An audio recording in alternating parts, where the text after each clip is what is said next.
ધોરણ 7 સામાજિક વિજ્ઞાન પાઠ 10 પૃથ્વીની આંતરિક રચના અને ભૂમિ સ્વરૂપો. ગીત ગાવું છે ને? આ પૃથ્વીની રચના રે આંતરિક કેવી હશે?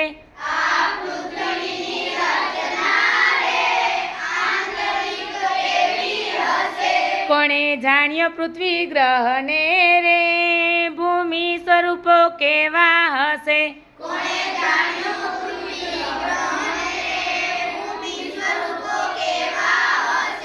તારા સ્તર પછી સ્તર રે ડુંગળીની માફક હશે.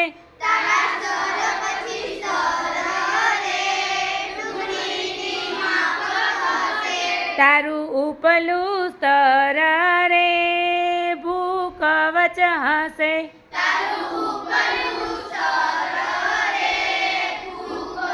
વચ હશે. આ પૃથ્વીની રચના રે આંતરિક કેવી હશે?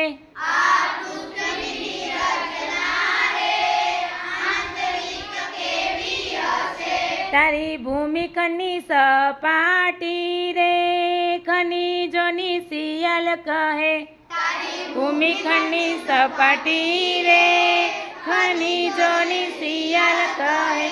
મહાસાગરનું કવચ રે ખનીજોથી જે સીમા કહે. સાગરનું કવચ રે ખનીજોથી જે સીમા કહે. આ પૃથ્વીની રચના રે આંતરિક કેવી હશે?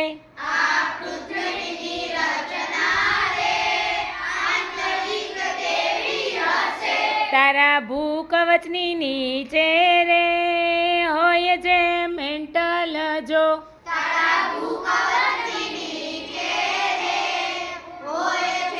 મેન્ટલ જો. તારા આંતરિક સ્તરને રે કહે છે ભૂગર્ભ જો.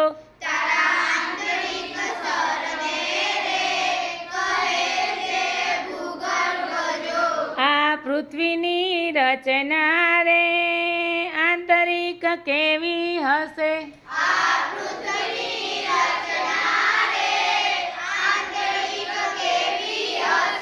તારી આંતરિક રચનામાં રે ખડકો ને ખનીજ જો.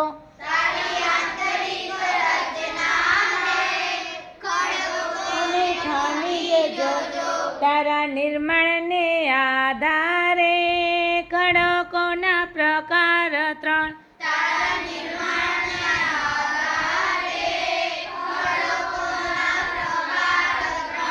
ગરમ મેઘમાં ઠંડુ થઈને રે અગ્નિકૃત ખડક બને.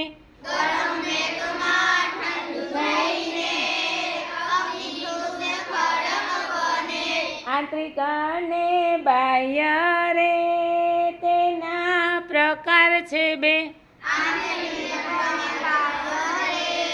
તેના પ્રકાર છે 2. ખડકો ઘસાઈ ટકરાઈને રે વિક્ષેપિત નક્કર બને. ખડકો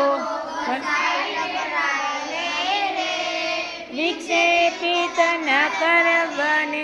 જે જળકૃત પ્રકારના રે જીવાશ્મી પણ બને.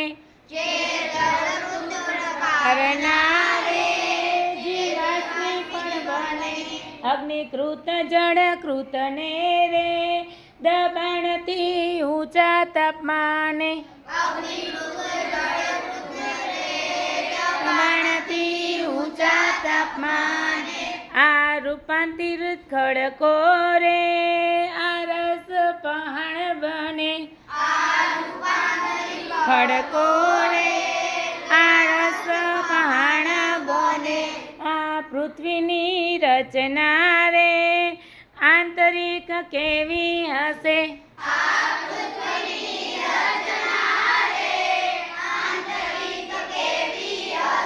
કોણે જાણ્યો પૃથ્વી ગ્રહને રે ભૂમિ સ્વરૂપો કેવા હશે?